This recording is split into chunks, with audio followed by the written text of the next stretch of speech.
Hey, what's up guys? Welcome to Learn and Explore. من یادە پزیشکی ڤێتەرنەری و مامۆستای زمانی ئینگلیزی. پێکەوە دەست بۆ کۆرسە بەرامبەرەکەن کە پێشتر بەڵێنمان پێیا بوو. کۆرسەکە ئامادەکراوە لەلایەن خۆم و ڕاستی و مامۆستایەکی خاوەنی بڕوانامەی ماستەر لە ئەمریکاوە. جا بۆ ئەوەی سوودی تەواو لە کۆرسەکە ببینن پێشنیارتان بۆ ئەوکەین کە بڕۆن سەیری حەوت یاساکەی فێربوونی زمانی ئینگلیزی بکەن کە لە چانێڵ هەیە و لینکەکەی لە دیسکریپشنی ڤیدیۆکە دانراوە. و کاتێک کە سەیری کۆرسەکەی ئەو خاڵانە جێبەجێ بکە کە لە کاتی کۆرسەکەی ئاماژەی پێ ئەکەین و هەوڵ بە چالاکانە سەیری کۆرسەکە بکەی بۆی بتوانیت سوودی تەواوی لێوەت بگریت و ئەگەر ئەو خاڵانە جێبەجێ بکەیت دڵنیا بە تەواوبوونی کۆرسەکە ئاستی زمانەکە دەڕاتە زۆر ئاستێکی بەرزتر. جا لەبەرەوە با دەست پێ بکەین. وانەی 5 Chapter 5 Years of War با ڕوونکردنەوەیەکی سادەتان بەمێ پێشەوەی دەست بە وانەی ئەمڕۆمان بکەین. ئەویشەوەی ئەگەر سەیری وانەکانی پێشووتان نەکردە دڵنیاتان نەکەمەوە لەوەی کە سەیری ئەوان بکەن دواتر بێنە سەر وانەی تازە. واتە ئەگەر وانەکانی پێشووتان نەبینیوە سەیری ئەوان بکەن پاشان وەرن سەیری وان ئەم وانەیە بکەن یان وانەکانی دواتر بکەن لەبەرەوەی بتوانن سوودی تەواو وەربگرن چونکە هەندێک زانیاری کە لەوێ باسم کردووە لێرە باسی ناکەم و بەو جۆرە وردەی وانەکانی پێشووش لێرە تێپەڕ نابین بەسەر ڕوونکردنەوەی چیرۆکەیە. جا لەبەرەوەی سوودی تەواو وەربگرن بڕۆن سەیری وانەکانی پێشوو بکەن. ئێستاش با دەست بکەین بە چاپتەری 5. Years of War. The Greek fighters are coming across the sea in 1,000 ships. The Trojans hear this and go into Troy. They close the town gates and wait for war. After many days at sea, Agamemnon's men arrive on the beaches of Troy. That night, they sleep in their tents on the beach. The next day, Menelaus and Odysseus, king of Ithaca, go to the town. They want to talk to King Priam, but the Trojans do not open the gates for them. Priam's messenger tells the Greeks, "Helen of Troy is happy here, so leave us and go home." Menelaus and Odysseus go to Agamemnon's tent. They tell the great king everything. He is very angry. So, the Trojan War begins. For years, the Trojans stay in their town.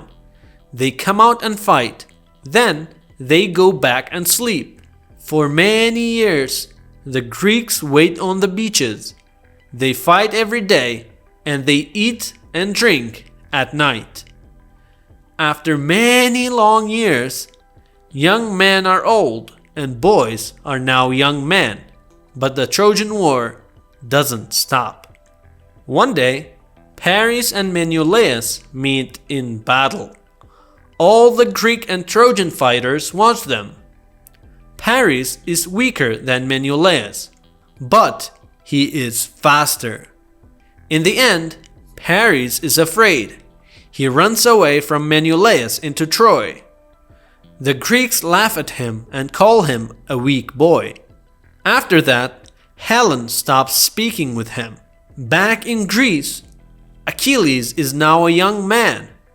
With his best friend, Patroclus, he wants to fight the Trojans, but his mother doesn't want to lose him in the war.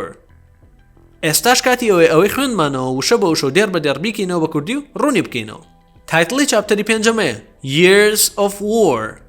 ساڵەکانی جەنگ. Years واتە ساڵەکان of War واتە ساڵەکانی جەنگ. ئەو یائەی کە لە کوردی یای پەیوەندیە لێرە یام ئۆفە ئەو ئیشە ئەکات بۆی یعنی بۆ ڕستەکە. Years of War واتە ساڵەکانی جەنگ. War واتە جەنگ یان شەڕ. دەستپێکی ئەم چاپتەرە بەم جۆرەیە. The Greek fighters are coming across the sea in 1,000 ships.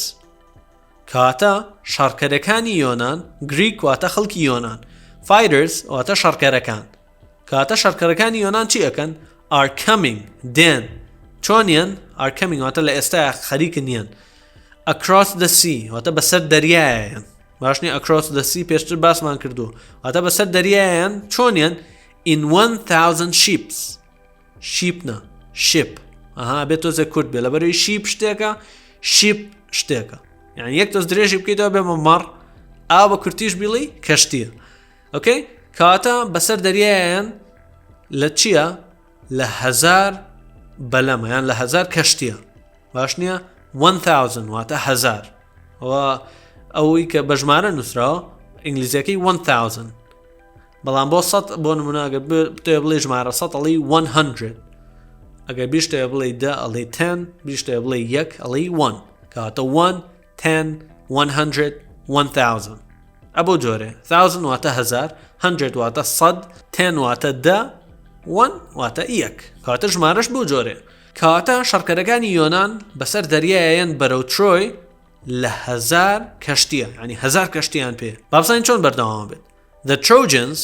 واتە خەڵکی ترۆی پێشترش باسمان کردو Trojans واتە ئەوانەی کە خەڵکی ترۆین Hear this گوێیان لەمە ئەبێت کەواتە ئەمە ئەبیستن یان Hear this واتە ئەمە گوێیان لەمە بێ بەڵام مەمەستەکەی لەوەیە کە ئەمە ئەبیستن and go into Troy و ئەڕۆنەوە بۆ ناو ترۆی ینی ئەڕۆن بۆ ناو ترۆی باش نییە کە گوێیان لەمە بێ ئەڕۆن بۆ ناو ترۆی و خۆیان کۆکەنەوە دواتر چی ئەبێت They close the town gates and wait for war دەرگا گەورەکانی شارۆچکەکە دائەخەن town gates واتە هەنێک شاری زوو چواردەوری هەبوو یانی چۆڵی سیاجی هەبوو بە دەوری شارەکە یا دەرگای گەورەی هەبوو کە خەڵک لێەوە هاتوچۆی کردووە ئەمیش بە هەمان شێوێ ئەو دەرگا گەورانیان داخستووە They close the town gates close واتە دایەخات They مەوەسمان لە کێ The Trojans مەوەسمان لە خەڵکی ترۆیە دەرگا گەورەکانی شارۆچکەکە دائەخەن town واتە شارۆچکە and wait و ئەوەستن بۆچی ئەوەستن چاوەڕێی چی ئەکەن for war ئەوەستن و چاوەڕێ ئەکەن بۆچی بۆ شەڕ After many days at sea دوای چەندین ڕۆژ لە دەریایە many days پێشترش باسی ئەومان کردو ئاتە ژمارەیەکی زۆر یعنی چەند ڕۆژێک زیاتر تر دە ڕۆژە many days ژمارەیەکی زۆر لە ڕۆژیان پێچووە لە دەریایە Agamemnon's men پیاوەکانی ئەگەمێمنن arrive again on the beaches of Troy ئەگەن بە چی کەناراوەکانی ترۆی یان کەنار دەریاکانی ترۆی بیچ کەنار دەریا ئەوە پێی ئەوترێ بیچ باش نییە جا بۆ ئەمەش ئاگاتان لێ بێ کورتی نەگەنەوە چکە خەتەرە کەواتە دوای چەندین ڕۆژ لە دەریایە پیاوەکانی ئەگەمێمنن ئەگەن بە ترۆی That night واتە ئەو شەوە مەوەسی لەوەی ئەو شەوەی کە ئەگەن بە کەناراوەکانی ترۆی They sleep ئەوان ئەخەون in their tents لە خێوەتەکانیانە یان لە چادرەکانیانە on the beach لە کەنار دەریاکە کەواتە کاتێ ئەو شەوەی کە ئەگەن بە ترۆی لەکوێ ئەخەون in their tents واتە لە خێوەتەکانی خۆیان لە چادرەکانی خۆیان چادر هەڵێن و لە کەناراوەکە لێ ئەخەون ئاگاتان لەوە بێ کە ئەڵێن their tents یعنی وەسمان لە خێوەتەکانی پیاوەکانی ئەگەمێمنەنە باش نییە جا لەبەرەوە بۆیە زۆر ڕوونی ناکەمەوە شتانە لەوانەکانی پێشوە هەموویمان باس کردو The next day ڕۆژی دواتر next day واتە ڕۆژی دواتر Menelaus and Odysseus Menelaus و Odysseus لاین Odysseus کێیە King of Ithaca پاشای ئیثەکە کە ئەمی شوێنێکە هەر بە هەمان شێوە لە یۆنانی کۆن Go to the town ئەڕۆن بۆ شارۆچکەکە Go to the town بەڵام ئەگەر بەس Menelaus خۆی بۆیە ئەمانوت goes to the town بەڵام لێرە هەردووکیان ئەڵێن go to the town ئاتە لە ڕۆژی دواتر Menelaus و Odysseus کە Odysseus پاشای ئیثەکایە ئەڕۆن بۆ شارۆچکەکە وەسمان لە ئەو شارۆچکەیە کە لە ناو ترۆیە ئەمان جەماعەتی King Priam دەرگاکانیان هەمووی داخستووە They want to talk to King Priam They want to ئەیانەوێت They وەسمان لە Menelaus و Odysseusە ئەیانەوێت چی بکەن They want to talk to King Priam ئەیانەوێت قسە لەگەڵ کێ بکەن King Priam پاشا Priam کە پاشای ترۆیە But بەڵام The Trojans خەڵکی ترۆی ترۆجنەکان do not open the gates for them دەرگاکانیان بۆ ناکەنەوە Trojans do not بەڵام ئەگەر ترۆجن یەک کەس بووە بۆ نمونە یەک کەس بووە لە جیاتی Trojans کۆبن ئەمانوت does not open the gates for them دەرگاکانیان بۆ ناکەنەوە ئەو دێمەی ئەخیر مەمەستمان لە کێ مەمەستمان لە Menelaus و Odysseusە کاتە ترۆجنەکان دەرگاکانیان بۆ ناکەنەوە یعنی کە ئەوانیانە قسەیان لەگەڵ بکەن ئەمان دەرگاکانیان بۆ ناکەنەوە ئیهمالیانەکەن و جوابیان نایەنەوە Prime's messenger نامەبەرەکەی Prime's messenger ئەمەش پێشتریش باسمان کردو tells the Greeks بە یۆنانیەکان ئەڵێت tells هە لەبەروی Prime's messenger یەک کەس ئەڵێت tells کاتە چی بە یۆنانیەکان ئەڵێت Helen of Troy is happy here. هەڵێ هێڵنی ترۆی هێڵن of Troy ئەمە پێشتر هێڵن ناوە ئەگەر بۆیە ئەڵێم ئەگەر پێشتر نەتان بینی بێ لێرە زۆر بە باشی تێناگەن Helen of Troy واتە هێڵنی ترۆی is happy here لێرە دڵخۆشە is happy واتە دڵخۆشە here واتە ئێرە ئەمەوەسی لە ترۆی ئەمەوەسی لەوەیە لە ترۆی دڵخۆشە so leave us بۆیە جێمان بهێڵن ئێمە جێ بهێڵن us واتە ئێمە ئەمە ناوبەرەکەی پرایم وای پێڵێ ئەمەوەسی لە ئێمە جێ بهێڵن and go home و بڕۆنەوە بۆ ماڵەوە Menelaus and Odysseus go to Agamemnon's tent کاتە Menelaus و Odysseus و دوانی کە ڕۆشتبوون قسەیان لەگەڵا بکەن go to ئەڕۆن بۆ Agamemnon's tent خێوەتەکەی یان چادرەکەی Agamemnon ئەمە Agamemnon دوانی نردووە قسەیان لەگەڵا بکە ئەوانیش ئەگەڕێنەوە بۆ لای Agamemnon They tell the great king everything کاتە ئەوان ئەو دوانە tell the great king هەموو شتێک بە پاشا گەورەکە ئەڵێن یعنی they tell him everything هم مەمەسمان لێرە ئەگەر وا بڵێن مەمەسمان لە ئەگەمێمنۆنە بەڵام لێرە بە تەواوی نووسیوەتی ئەڵێ they tell the great king everything ئەوان هەموو شتێک بە پاشا گەورەکە ئەڵێن کە مەمەسمان لە ئەگەمێمنۆنە he is very angry ئەو زۆر تۆڕەیە he is مەمەسمان لە ئەگەمێمنۆنە دەست خۆش با بڕۆین زانین چیرۆکە چۆن بەردەوام بێ so بۆیە the Trojan War begins شەڕی ترۆجن دەست پێەکات بۆیە شەڕی ترۆجن دەست پێەکە ئەم شەڕە پێوترێت Trojan War کەواتەمە ناوی جەنگەکەی ئەم شەڕی کە لێرە هەڵ ئەگیرسێت ناوی Trojan War واتە شەڕی ترۆجن چی ئەبێت دەست پێەکە begins for years واتە بۆ ساڵەکان ئەمە گە ڕێک بیکەینەوە بە کوردی بەڵام ئەوەستی لەوێ بۆ چەندین ساڵ یعنی بۆ ساڵانێکی زۆر the Trojans stay in their town ترۆجنەکان واتە خەڵکی ترۆی stay ئەمێنەوە in their town لە شارۆچکەکەیان in their town واتە شارۆچکەکەی خۆیان ئەو there ئەگەڕێتەوە بۆ Trojans کەواتە ماناکەی چییە ماناکەی ئەوەیە بۆ چەندین ساڵ بۆ ساڵانێک خەڵکی ترۆی لە ناو شارۆچکەکەیان ئەمێنەوە they come out and fight ئەوان یەنە دەرەوە come out یەنە دەرەوە یعنی مەوەسی لەوە یەنە دەرەوەی ئەو دەرگا گەورەی کە دایان خستەوە یەنە دەرەوەی ئەوە come out یەنە دەرەوە and fight و شەڕ ئەکەن باش نییە کەواتە یەنە دەرەوە شەڕ ئەکەن then دواتر they go back and sleep ئەڕۆنەوە و ئەخەون کەواتە بۆنە بە ڕۆژە یانە دەرەوە شەڕەکەن بە شەویش ئاگەڕێنەوە ئەخەون و ئیسراحەتەکەن بەم جۆرە for many years بۆ چەندین ساڵ the Greeks wait on the beaches یۆنانیەکان ئەوەستن یان چاوەڕێ ئەکەن on the beaches لە کەنار ئاوەکان یان لە کەنار دەریاکان کەواتە بۆ ساڵانێکی زۆر لەو کەنار دەریای بۆ ستایلی ژیانە ئەمریکا خێوەتیان هەڵاوە دانیشتن و شەڕەکەن بەو جۆرە ئەمێنەوە بۆم جۆر چاوەڕوانەکەن they fight every day هەموو ڕۆژێک شەڕ ئەکەن they fight every day یعنی مەوەستی لە یۆنانیەکانە ئەو there and و هەروەها they eat and drink at night ئەخۆن و ئەخۆنەوە لە شەویشە they eat واتە ئەخۆن and drink ئەخۆنەوە at night کەواتە ئەخۆن و ئەخۆنەوە لە شەوە after many long years دوای چەندین ساڵی دوور و درێژ long واتە درێژ many long years واتە چەندین ساڵ کە بە زۆر بە دوور و درێژی تێپەڕیوە young men are old پیاوە گەنجەکان بە تەمەنن یعنی ها ساڵانێکی زۆر تێپەڕیوانەی کە گەنجن بە تەمەنە بن young men young واتە گەنج men واتە پیاوەکان are old بە تەمەنن and boys و کوڕەکانیش are now young men کوڕەکانیش ئێستا پیاوی گەنجن واتە ئەوانەی کە لە سەرەتای شەڕەکەیە پیاوی گەنج بوون ئێستا بە تەمەنن و ئەو کوڕانەشی کە مناڵ بوون بۆ نمونە لە سەرەتای شەڕەکەیە ئێستا پیاوی گەنجن but بەڵام the Trojan War doesn't stop بەڵام شەڕی ترۆجن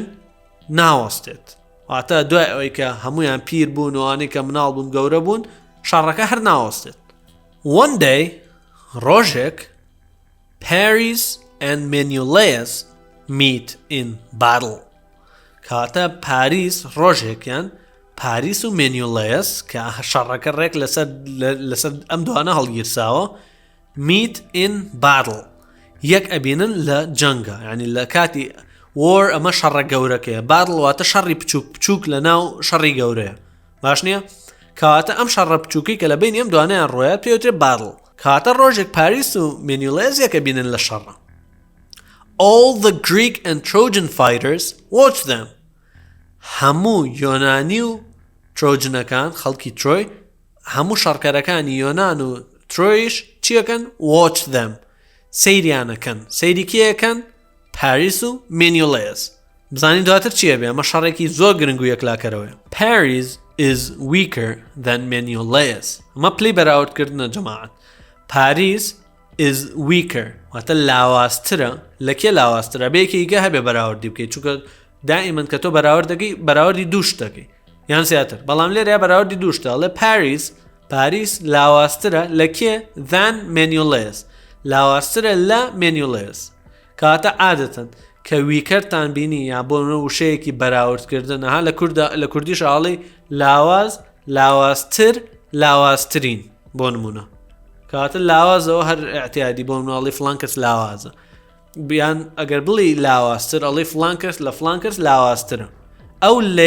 لێرەیە دان شوێنی ئەگرێتەوە کاتە ئەڵێ Paris is weaker than Menelaus پاریس لاوازترە لە کێ لە Menelaus